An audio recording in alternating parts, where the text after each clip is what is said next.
YouTube channel so that you can review mainly outside of class what we've gone over. We've got some stuff, a lot of 3 or 4 in-class assignments.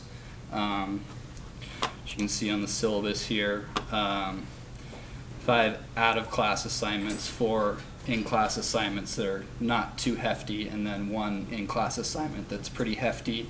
It will be over a 2-week period where we're going to just basically go through foundation to roof, building an actual building. And then your final assignment will be doing that on your own, modeling this building, actually. Come on in, Drew. Not too strapped. It's nice. Drew also will be TAing. This class is kind of set up as a lecture / lab-based class. Attendance is required. If you miss more than 3 days, it is a dock of a letter grade. So come to class, it benefits you. Even if it's super boring, you'll get some information out of it anyways.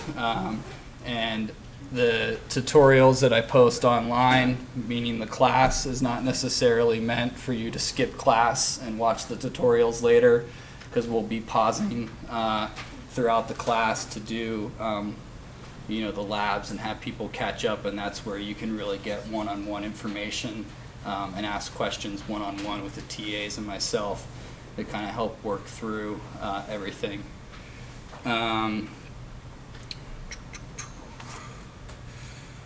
So this is an 8-week course. It's basically designed to introduce and teach computer-aided drafting, primarily Revit 2015, and we'll get a little bit into AutoCAD 2015. This class is more heavily weighted towards the 3-dimensional modeling with Revit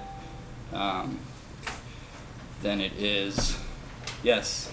I had 2014 on my computer. How much difference between the two? There's not a lot. There's a couple of differences. I wouldn't worry about it, but if you want to upgrade, you can.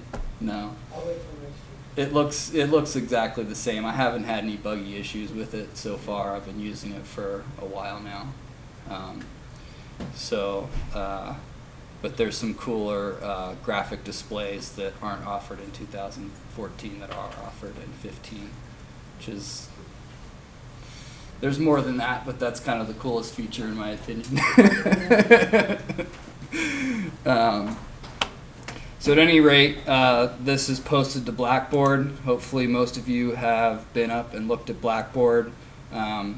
We've got our assignments here. And today we're going to go run through a brief introductory to the project environment and the family environment, and kind of utilize that in a wall. So get you familiar with the wall tool a little bit. And then I would like you to upload that to Blackboard. And if not everybody has Revit on their system yet, this assignment's not due till Thursday night. But in the future, in-class assignments that we do will be due that night. And they're like 10 points. And if you have some extreme, can't pronounce words today, but if you have any issues that you can't get it uploaded, shoot me an email. We can work something out. Pretty flexible in that realm. Under handouts is where you're going to find some links. This Jeremy Rowe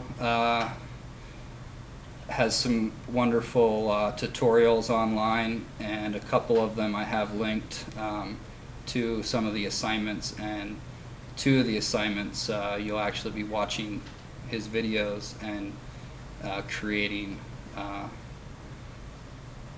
stuff that he goes over, parametric surfaces and stuff like that, which then it's up to you to kind of figure out how to, make those work in your projects in studio. couple of things that are nice to have is a Revit introduction. Kind of goes over the model environment and some of the user interfaces within Revit. So if you are lost in that direction of what does what, this is a good reference. And then the Autodesk Revit keystrokes. If you want to get faster at doing Revit, suggest learning some of these keystrokes. Some are nice, some aren't, some are unintuitive, but as you progress, you'll learn which ones work well for you and which ones don't.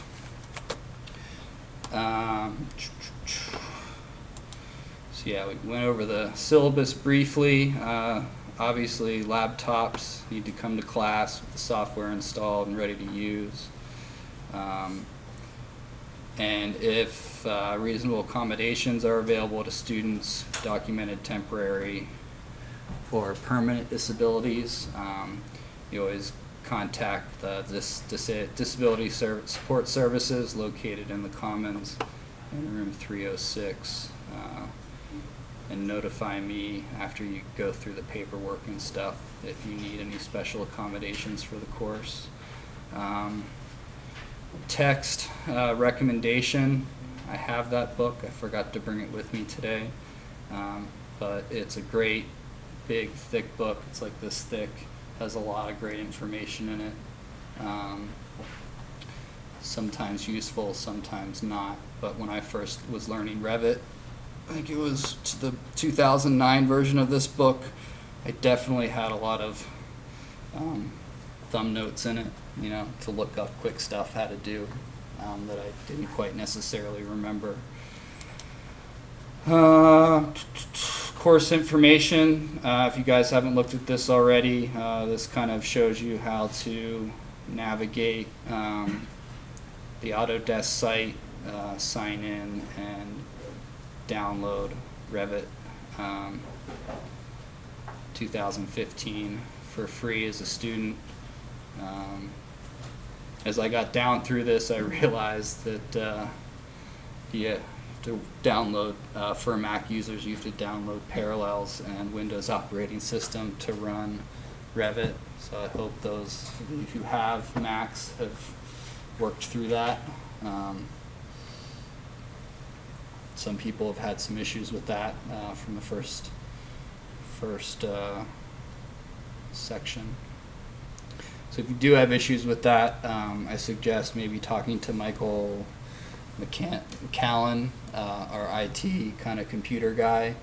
I'm not too savvy with Macs, or the IT department itself could probably help you out. Autodesk, very hard to contact. So your best bet is to talk to Michael. He might have a solution for you, help you out. So quick introduction to Revit, or BIM, Building Information Modeling System.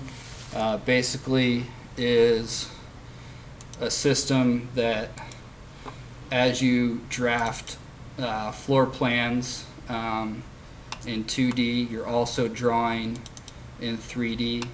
And so this project I did over this summer for a firm in Pittsburgh, where I'm from, and this is just a basic elevation study. This is kind of the existing conditions of the site, and so we just quickly schematically drew this up with not putting a ton of detail into it, but enough to express what's actually happening there. And then our simple, the guy didn't want to spend a ton of money. He wanted, basically to just make it nice. And I don't know why these keep popping back in.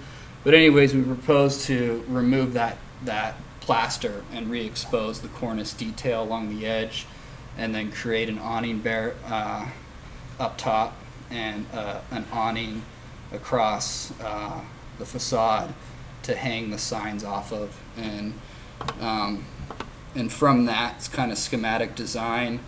we did some renderings for him. I did some renderings for him, and he said, "Great, this looks great. Let's, I want to go ahead and get this thing built." And that was a week before I left, and so I started construction documents. But just to show you, from this model, we're able to produce these construction documents set fairly easily by cutting sections and doing 2D line work over top of the three-dimensional model in order to move forward with a construction document set that can be built. So I didn't get to the plan view yet. But anyways, some construction document details that were made. We cut a section through it and then just drew up this detail right on top of the section, and was able to drag it onto a sheet. And so at any rate, that's kind of from schematic all the way through construction document. You can be in one program, whereas in a lot of older like SketchUp or Rhino or AutoCAD, you kind of had to jump between programs in order to conceptually go from point A to point B. Revit's really powerful in a way you don't have to jump around to softwares, and the workflow is kind of seamless in that way. Kind of speeds up the workflow. So yeah, that's kind of what BIM is. And when you make changes to one view, it changes in all the other views. So you don't say you're working in SketchUp and you make this really great model, and then you've got to export all your views to AutoCAD, do the 2D line work, and say, oh, I kind of want to make a change to this floor plan, but then that's going to affect my 3D model. Now I have to go back into this other software and make that change and kind of do a reverse workflow. And so in this program, you don't have to do that. And it's kind of a revolutionary thing. Poorly worded. At any rate, let's just start off with when you open up Revit initially, you come to this start menu page. So you have kind of past projects here. Up top is your project environment. Down below is your family and conceptual mass environment. Today, we just want to briefly kind of touch upon the project environment. I'd like to jump into a 2D parametric reveal family and load it into our project environment and apply it to a wall type so that you get some idea of kind of how the workflow in the software works, but also how kind of powerful parametrics are in the software at a very simple stage, where you make one element that then flexes different flexes in the sense you draw one element and you can flex it several times and get 3, 4, 5 different elements out of the one element. And so that also helps to speed up some of your workflow. So in the project environment here, these are the different templates that come with the software package. We're primarily going to be in the architectural template. So if you guys are following along with your computers, why don't we go ahead and open up the architectural template. When I open up mine, I've got my project browser off to the right and the properties browser off to the left. You'll probably see your project browser underneath your properties browser. As you get more complex models, both browsers will grow. And so I like to keep mine one on the left and one on the right so that I can visually see more of what's going on. They're both tools that you're going to use to navigate the software and make changes. For instance, in the views, the more views you create, or the families, which are, as you want to scroll down through them, as you put more families into your project, the longer that list is going to get. And so to navigate through on, half a screen gets to be pretty tedious. And so it's nice to just pull this off to the side. And mine doesn't recognize the edge of the screen because I have my other monitor here. So I'm just going to quickly do this for a second so that I can get that back to that edge. Move it back. Okay. I have a little reminder. I use the cheat sheet as well, especially standing up here. Nerves going. So your quick access menu is this little R tab. If you click on it with the right mouse button, this is like a file menu. Fairly self-explanatory as far as creating a new project, opening a new project, saving projects, exporting projects. We'll get into some of this stuff later on. Excuse me, later on in the course. Just kind of a brief overview of what it is. This is your quick access toolbar up here. It does a lot of similar functions, but it has kind of a measurement tool, dimension tool, your 3D viewport, or setting up cameras or walkthroughs, and then cutting sections. And this is turning off the layers of the line work. So if you're having trouble viewing something, you can turn your line work on and off. This allows you to switch windows. If you notice, if you open up several of these windows, you see that in the background, a lot of these open up and they sit in the background. And so if you have a lot of them open and you're manipulating something, it's thinking in all of those viewports, changing whatever you're doing. And so the system can bog down sometimes. And typically what you want to do is use the close hidden windows to close out any of those windows. Right now I have 2 projects open.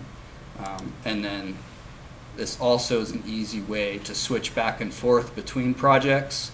If you have 2 projects open or you have a couple of families open, you can switch back and forth between them fairly easy here.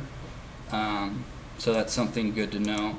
And then if you ever want to get back to that first main page, if you go to your View tab in the ribbon, all the way on the right hand side is called the User Interface tool. And that allows you to go back to your recent files page if you want to open up a conceptual mass or a new family type or even a new project. And then you can navigate back to your project using your quick access toolbar here. Also, if you lose your project browser and your properties, that's where you access those as well. So you can click those and get them back fairly easily by using the View tab in the ribbon. This is called the ribbon in the user interface right in this area.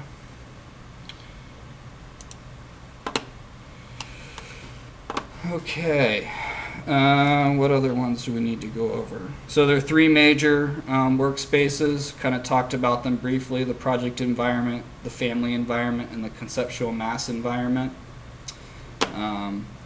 Today we're going to look at the project environment and a family environment, and you'll notice when we switch to the family environment, you get a different set of tools up here in your ribbon. This area up here is your info center. Right now I'm logged in to Autodesk 360. At some point you'll probably want to have yourself logged in as well.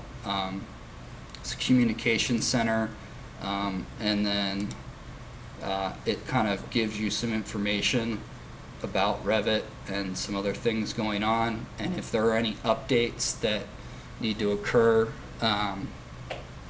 it'll tell you in the communication center, and you can go ahead and navigate to that to download any additional information that the software maybe needs upgraded. I know in service packs, you know, like for Windows or something like that, they come out with service packs. You know, Revit 2014 has one or two by now. 2015, I'm sure we'll have one coming up, maybe even before this class is over. At any rate, that's just some information for you.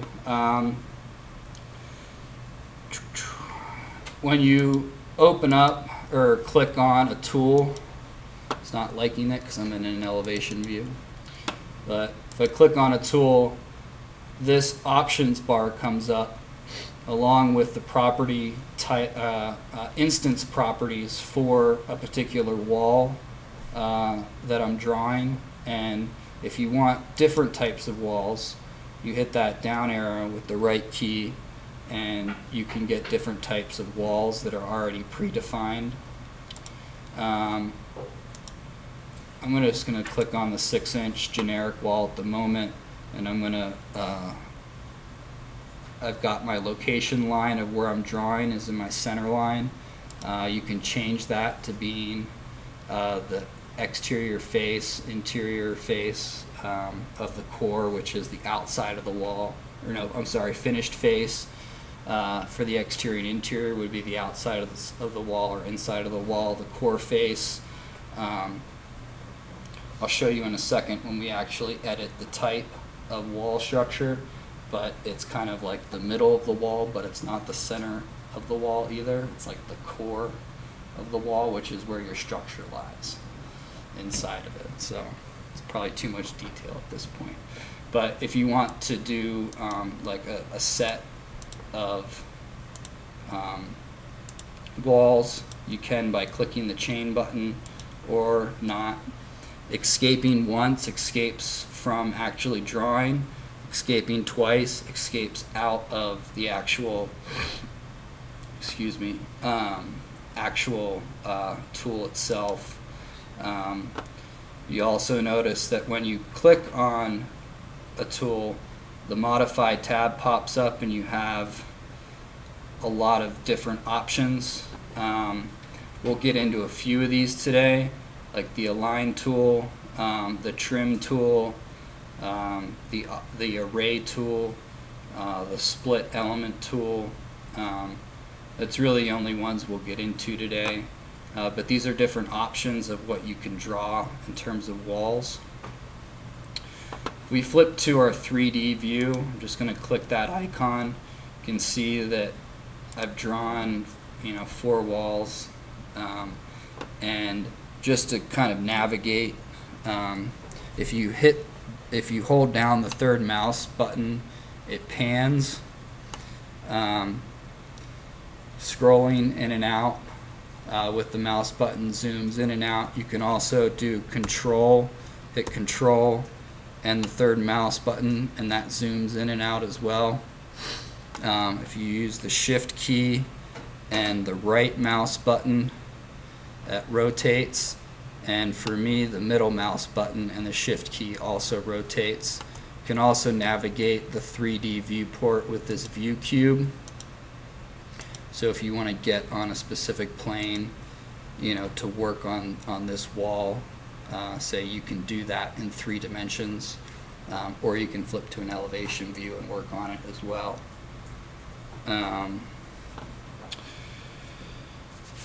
Getting ahead of myself just a bit. This is the view control bar for the particular viewport that you're in. So if you're in your floor plan, this controls the scale of that floor plan. Typically, I like to draw in 1:1, but when you go to place something on a sheet, you have to change this scale here in order to scale it properly on your sheet. That this controls the scale. There's some other settings down here. This is a graphic display. So I could change this to realistic or shaded. Doesn't show you much in the 2D viewport of the floor plan. And then graphic display options as well, which we'll get into later as we build that in-class assignment that's worth a hefty amount of points.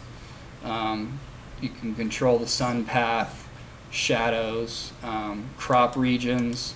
This allows you, if you have a specific thing that you want to only look at, you can shrink this thing down to only view something.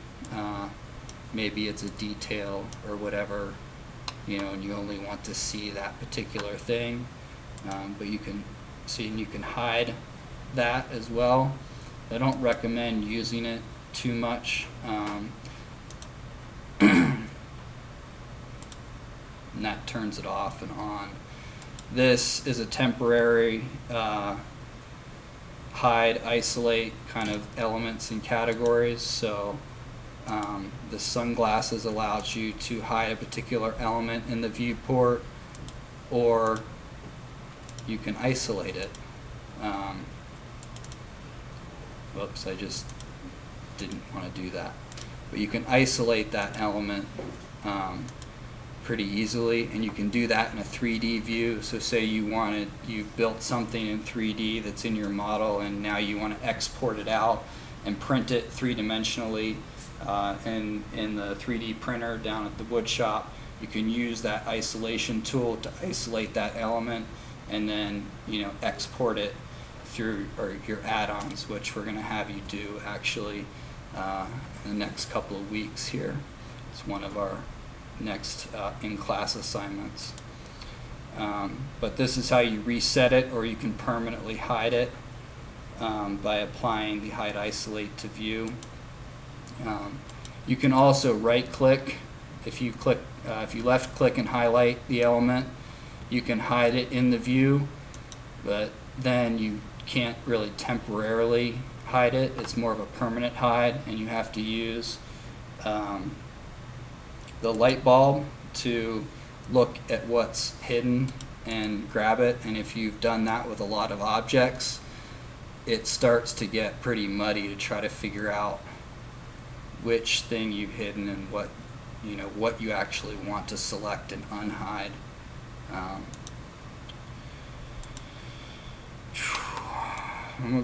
And obviously left clicking and dragging, you can select things. Right clicking and dragging, you can select things. And if you hover over something, it highlights it. If you use the tab tool, the tab button, you can select all of them at once if you want to. When you select the wall, you'll notice that you get temporary dimensions, and that can be somewhat useful. You can also say change these temporary dimensions. No, that's not exact. Control Z undoes what you just did. But you can start manipulating that and say, oh, I want that to be like 5 feet away. Or if you notice it's dimensioning to the center of that wall, you can click it to dimension to maybe the inside or the outside of that wall. And you can do that with pretty much any dimension.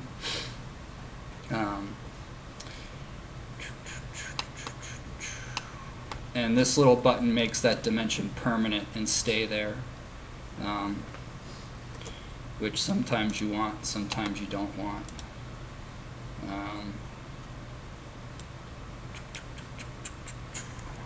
I'm just going to delete a couple of these walls, and I'm going to, this little arrow button tells you what the exterior of the wall versus the interior of the wall, and you can hit that and flip the wall, so this is displaying the exterior of the wall. And you can also hit the space bar, and it'll do that. It'll change, it'll flip back and forth. Just a good tip to know. But I'm going to change this dimension to 15 feet, and you can, it recognizes, you don't have to type in inches or feet. if I want this to be 15 6 inches, I would do 15 space 6 and enter, and it recognizes that I'm wanting 15 feet 6 inches. And if you want to take that one step further, you could say I want it to be 15 6 3/4 inch, and it will recognize that if you put a space in between each dimension, each foot, inches, and decimal inches, fraction inches. But at any rate, I am going to go back to the architecture tab and select the wall tool, and I'm just going to draw another wall, and I'm going to draw it at 5 feet, and I'm going to grab the arc radius tool, and this allows you to pick a point and then another point, and just go at 15 feet, and then you can define the radius of that. And once you're in here, you can type in, and it'll type in the radius of that arc. So in 3 dimensions, that's what we're starting to look like here. I'm going to select all these walls, and I'm going to change their instance properties, because right now their top constraint is unconnected and to 20 feet. And you can, change this to whatever you want, right? And it'll make that change. But you can also click this little button here, and you can constrain it to a level. And so I'm going to go ahead and constrain it to the default level 2. And so now we just have a 10-foot wall, and if we flip to, let me just double check what plane I'm in. I'm going to flip to my west. These are elevation tags, and so if I highlight that, that's the line that the elevation, the west elevation, is cutting and looking at my object. And so we're not going to get into today levels. I just wanted to show you that this is now kind of the top of the wall is constrained to level 2. But we'll get into creating multiple levels and changing the height of those levels, which you can do fairly easily in an elevation view by right-clicking or left-clicking, highlighting and left-clicking. That's all I really want to show at this point for levels. So at this point, this wall is fairly blank. Let's go back to that 3D view. If I even go to my realistic view here, it's just a gray wall. There's no materials applied to it. There's no layers in the wall.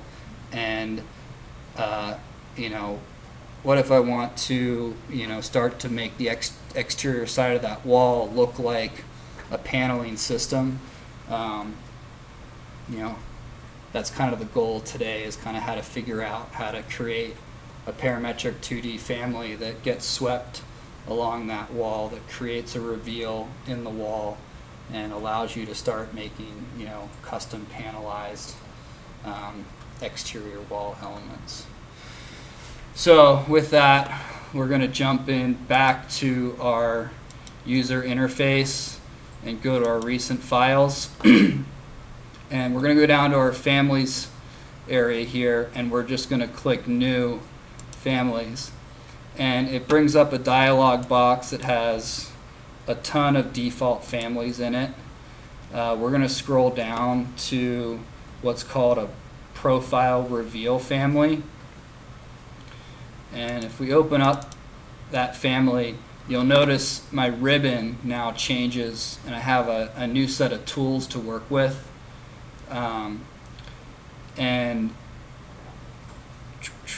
But we still have the same modify kind of tools to work with as well that you saw in the wall type tool modify tab, and that's something that's pretty constant throughout the different environments, so your project environment, your family environment, and your conceptual mass environment.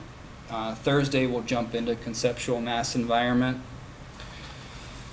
I forgot to start my timer. We're done at 7, right? So we've got about 40 minutes left.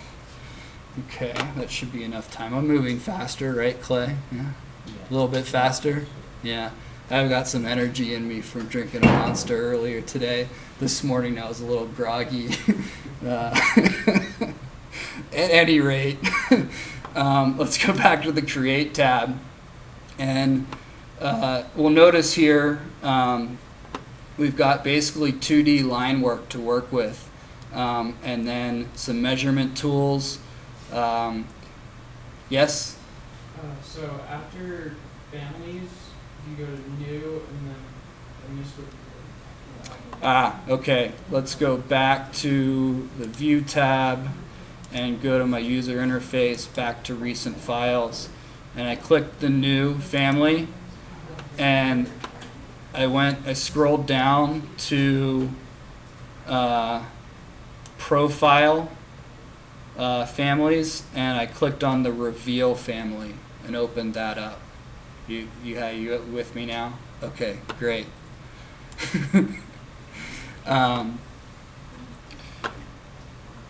Where am I?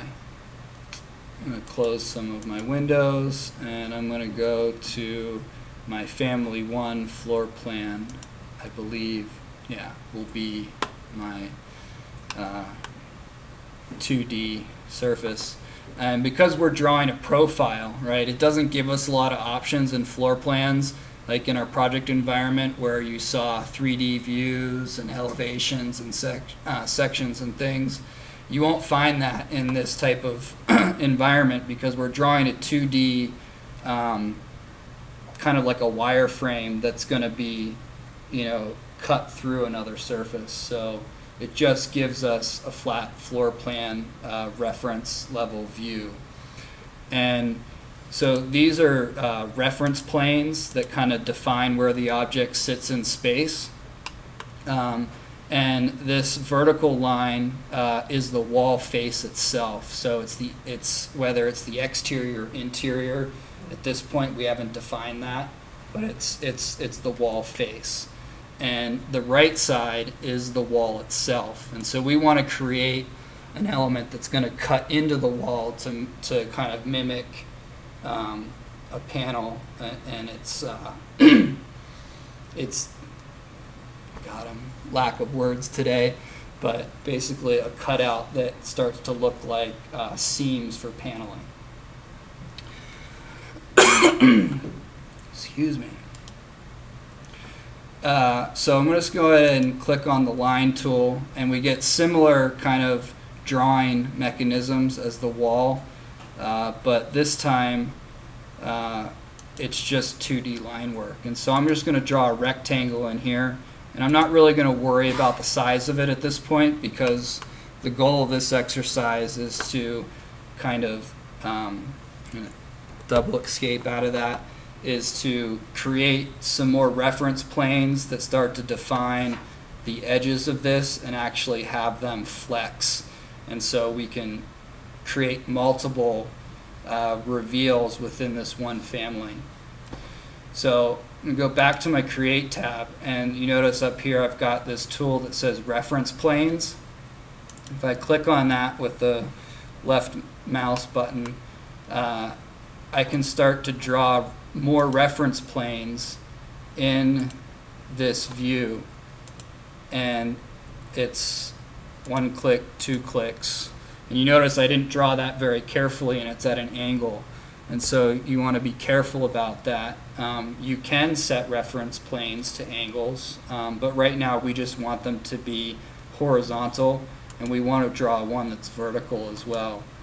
And so what I'm setting up here is kind of some definition to be able to align these lines to these grid lines and lock them down, and we'll be able to change the size of this shape to whatever we kind of want, but it's still going to be square or rectangle. rectangular shape when we get done with it. So we've got a dimension tool here, and we're going to go ahead and one click with the left mouse button to the center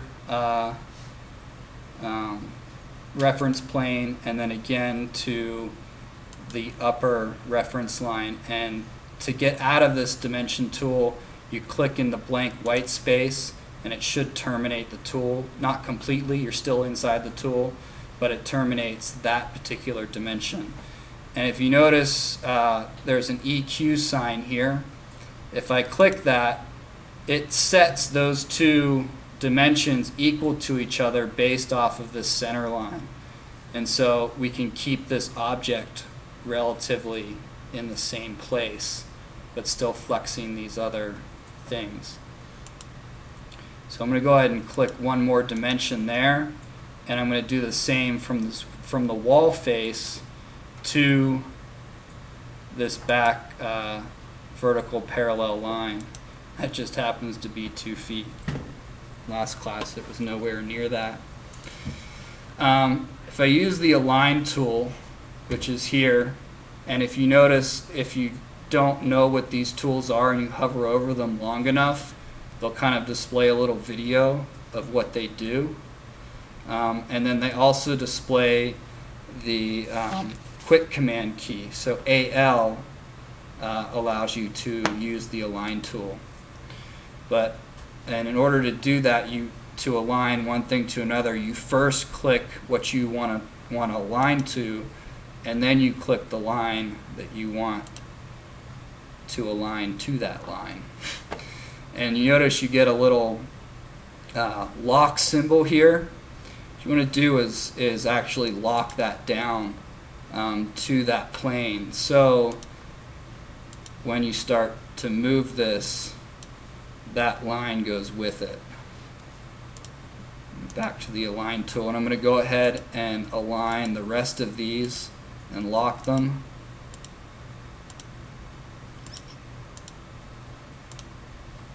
Okay. If you also click the arrow button, that clicks you out of your whatever tool you're using, and escape does as well. So now we've got our line work kind of attached to these reference planes. Up here we've got what's called family types. If I click on that, it opens up a dialog box that allows you to start defining parameters which allow you to flex an object. So I'm going to go ahead and click the add button, and it brings up another little dialog box, and I want to define the height of this object. So I'm just going to type in H, and I'm going to keep it fairly simple, because once you start getting into more complex families and you start applying formulas, you literally have to kind of do H plus L equals W maybe, and the longer the names are, you have to type them out word for word, whatever you've used to name that parameter. So it's easy to just name it something very simple. So I try to use like one letter. Yes?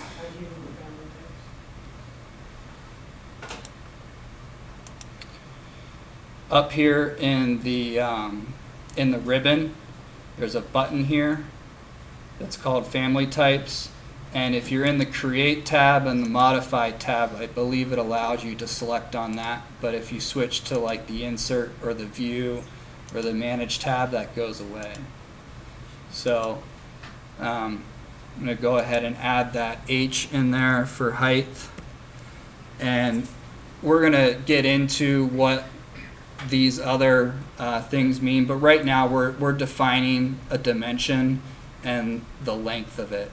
And the difference between instance and type is that when you load it into your project and you place an instance, it'll ask you every time what height you want it to be, versus if you use the type, it says, okay, this whole type is only going to be this specific dimension. And so typically, in at least this circumstance, you want to use the type. When you get into some more complex families, you will be using the instance and even maybe the reporting parameter that's grayed out there. But don't want to get into that today. It gets complicated. I'm trying to keep it fairly simple, but give you a general understanding of how powerful this software can be. I'm going to do another one for the depth, and I'm just going to say OK. And you can see that they're 0. Dimension right now value is 0. If I hit apply, nothing happens because I haven't actually, I've created these, but they're not correlating to anything that's happening in the model yet. So if I hit OK and hover over and highlight and select this dimension, in my options tab here, I have what's called our labels. And if I hit the arrow, it pulls down a menu. And this also is where you could add another parameter. It takes you back to that parameter type. But we've already defined a couple, so I'm just going to go ahead and label this one the height and select the horizontal dimension and label that D for depth. And now I can go back into here, into my family types, and let's make this a 3/4 inch depth. And just hit apply. And you see now this thing flexes, and yeah, loss of words at the moment. But we're going to change the height to say maybe 2 inches. Okay, so now we've got this fairly small reveal, and maybe we don't want to just make one of these, right? So we could load this into our family and apply it. But then if we ever want to change the size of it, we have to come back into this family and change the size of it, and that seems kind of silly. What we can do is create family types within the family, this family itself. And so maybe 0.75 by 2 inch reveal.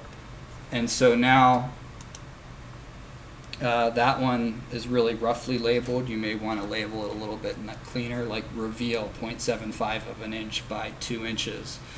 But we can keep creating these in here, and just to keep it consistent with how ridiculous I'm typing today. Whoops.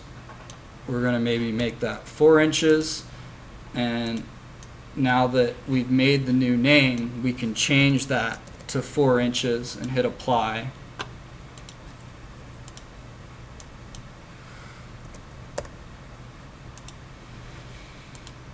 And you'll notice that this thing has grown, and it's now 4 inches. But now we have multiple families here, and so we've got a 2-inch family and a 4-inch family.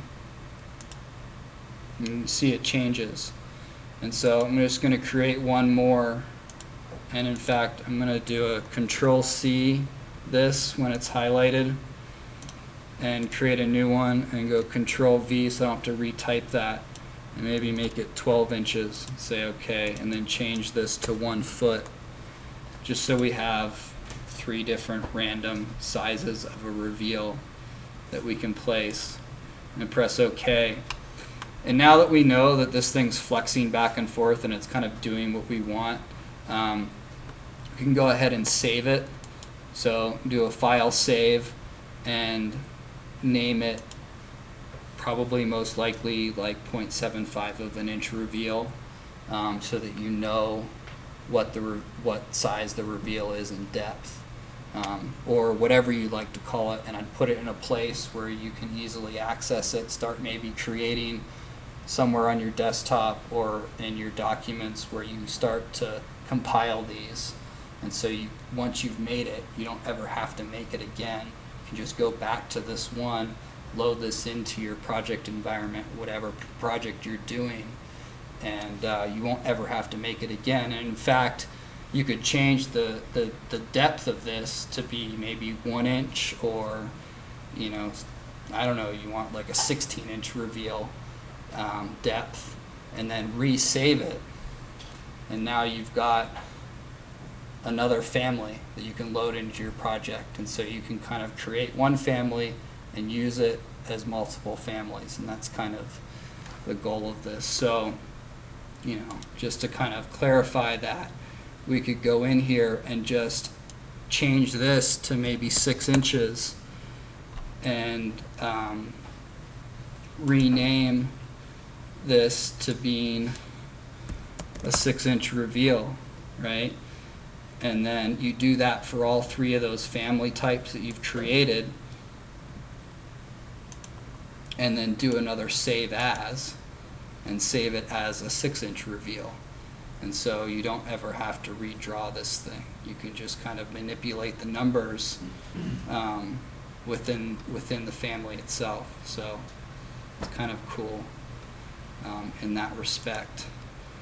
And which one did I do that to? I didn't save it, did I? No, I didn't. Okay, so that's good.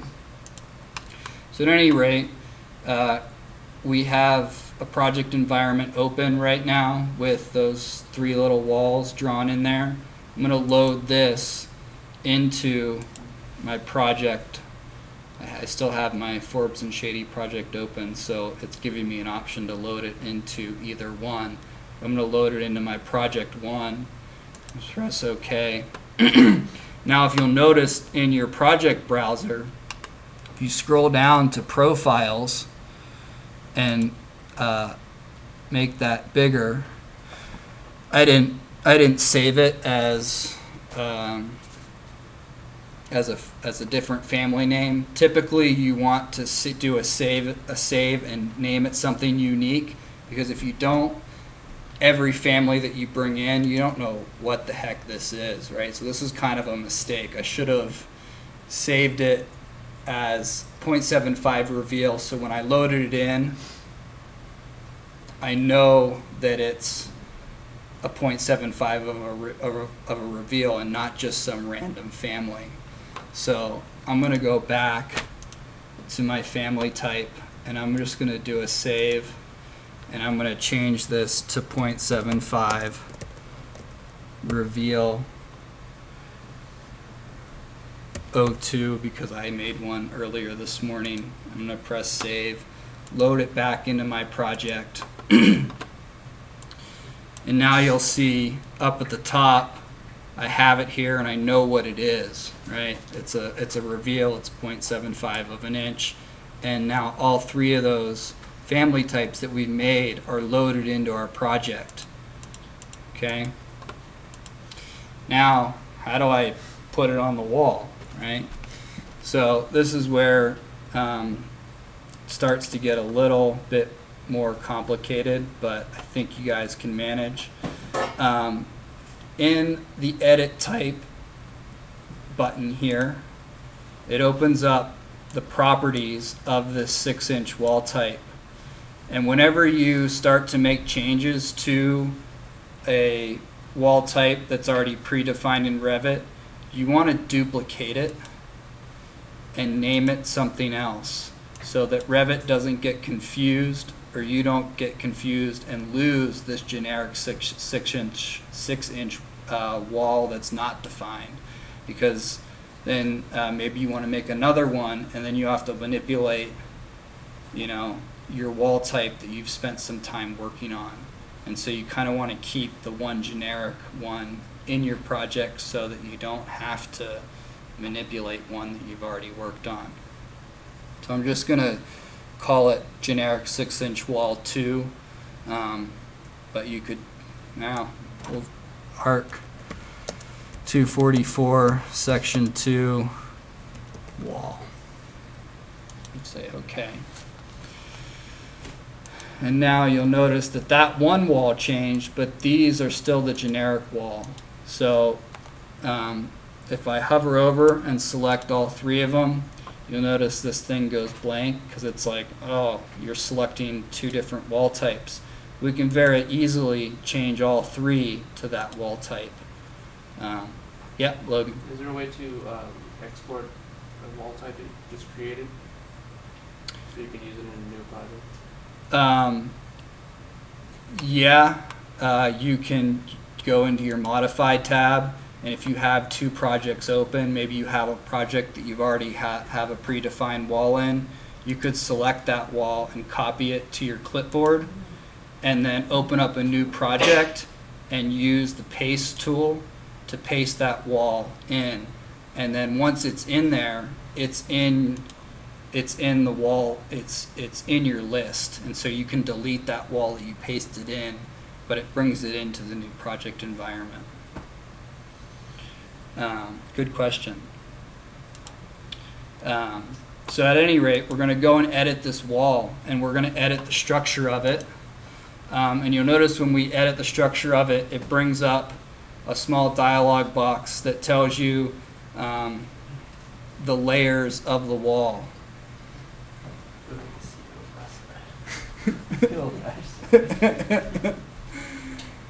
Oh, 15 minutes. It didn't go quicker than I thought it was. At any rate, we're going to insert a couple of layers to this wall. And if you select the number, it highlights the entire thing. And we can move these up or down in the layer of the wall itself. And the upper part is the exterior, and the lower part is the interior. And that's how you can kind of figure out where your layer is in your wall structure itself. And then under the function here, we want to change this to like a finish material so that Revit can define that and like categorize it, so that when you go to like create your schedules for like finished walls and what type of material is being applied, it automatically generates those like Excel spreadsheets that kind of tell you that, and so that's how it categorizes this. And so at any rate, that's a whole nother aspect to the software where it actually generates schedules of different materials and material takeoffs of everything that you do in the project, and it keeps all of that. And if you change it in one place, it updates in those schedules. But we're just going to create a 5/8 of an inch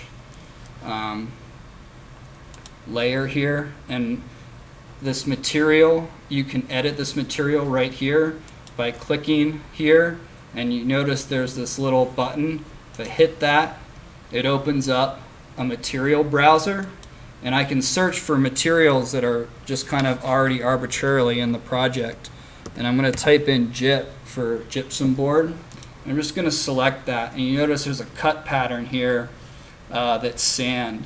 And I'm doing this for a reason, because at some point we're going to start to look at this wall in a preview, and it's easier to tell what's going on if there's some cut patterns in the wall.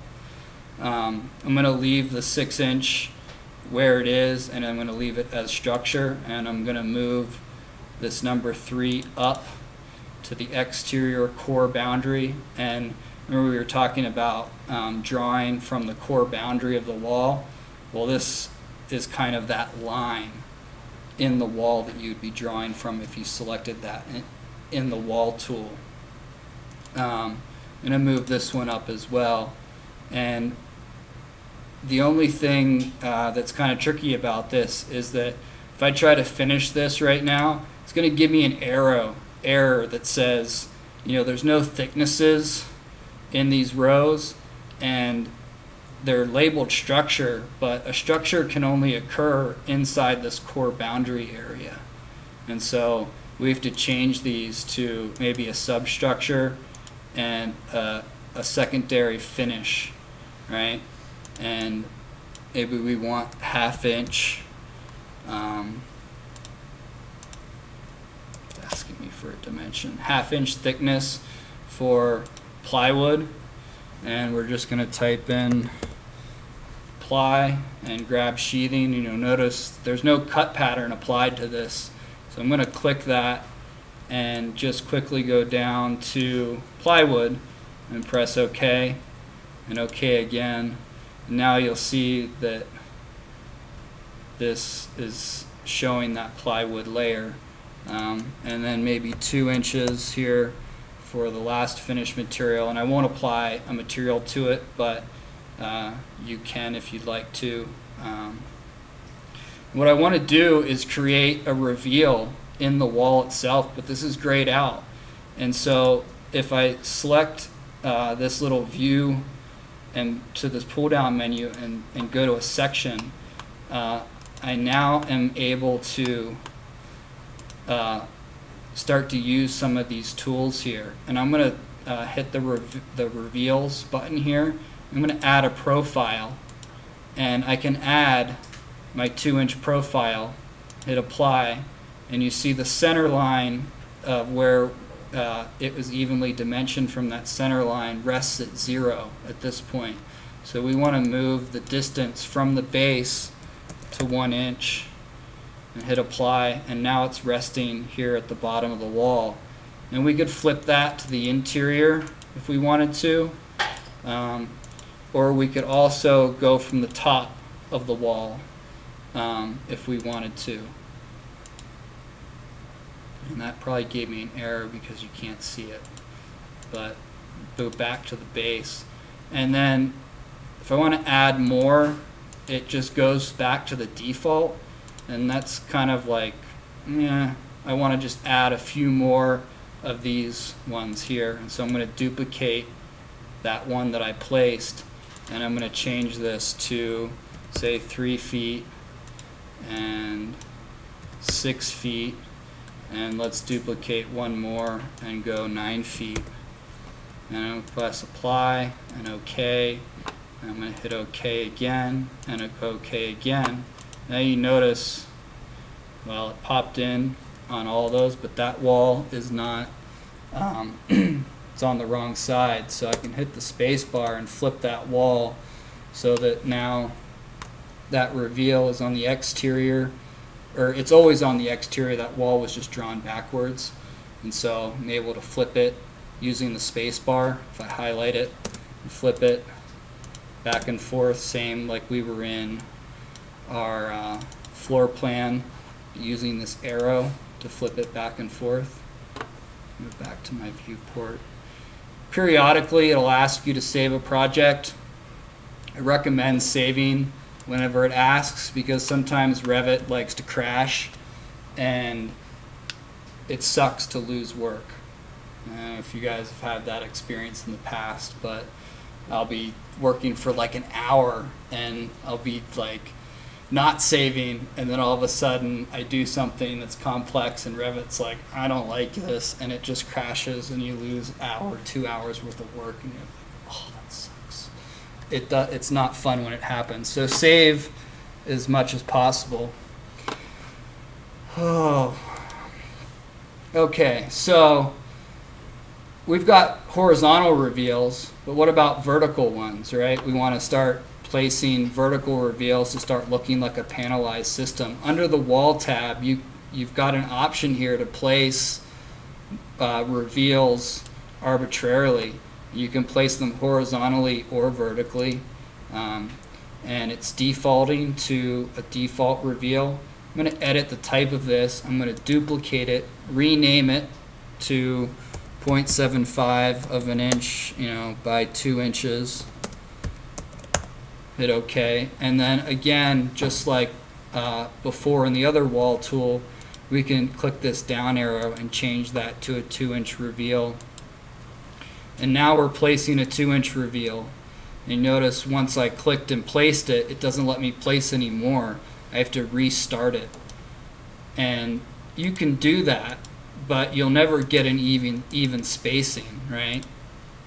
Like, it's just hard to do. And so if I X out of that and Control Z, Control Z, Control Z, I've got one placed, and I want to flip to my north elevation so that I'm looking at that wall, right? And in the north elevation, if you can't select it right away, you can tab through and select different things. You can go ahead and select it. It gives a temporary dimension. And so I can arbitrarily say I want that to be 2 inches. No, I want that to be 2 feet, right? And then we can start to use our array tool to array this 2 feet 2 inches. Where'd it go? It's way out there. I'm going to escape out of that. Redo. Get that back to where it was. Go to my array tool. I'm going to click to select a placement. I placed it on this node here. And I'm going to move that to 2 feet 2 inches. What's it doing to me? It's glitching out on me.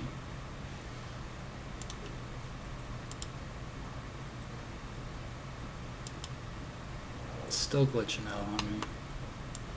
Let's see what happens. Typically when you place that, last number of grouped instances was selected, remove or object. It doesn't like whatever I just did. So I'm gonna just undo all of that because it didn't like it. I'm not sure why. What am I doing here? Go to my reveal tool and back to having to change this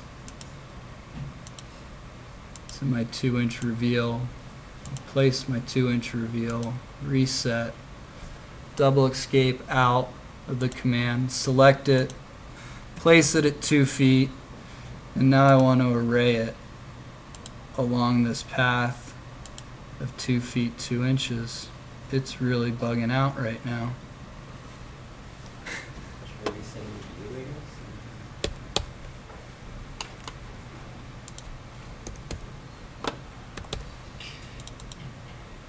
It's having some issues in the other class too.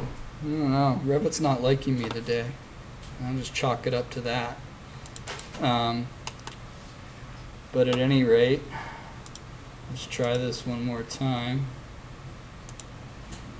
And if it doesn't work, I'm going to give you guys the link to the video from today from session 1, and you can finish this up. Array tool.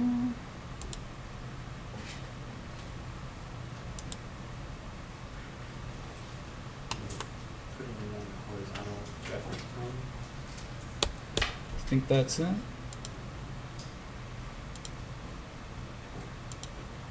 We'll try this point. I don't think that's it. I don't know. It's acting very goofy right now. I apologize for this, but we're almost out of time.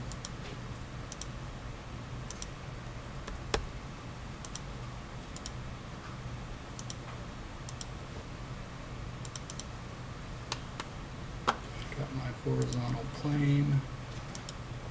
Back to level 2. Gotta place my reveal. Reset.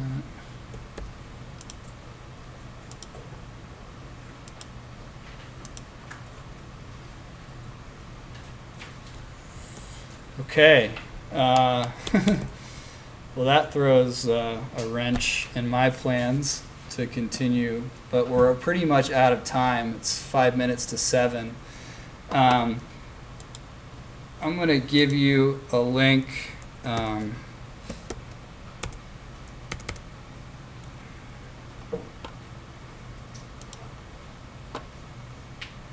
YouTube under the handouts. There'll be a link to this morning's class, and whatever you've got up to now, you can watch the rest of that and finish This basically it walks through placing a few reveals through the array tool, and then using the wall opening tool to cut some holes in this wall.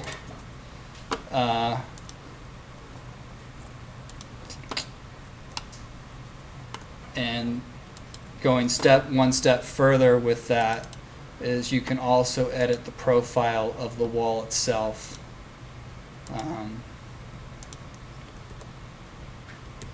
And using the trim command, you can trim, you select what you want to keep, and do some interesting things with walls in that respect. And you can also cut openings into arced walls as well. And so if I just want to give you a glimpse of what that thing looks like so you're not completely lost.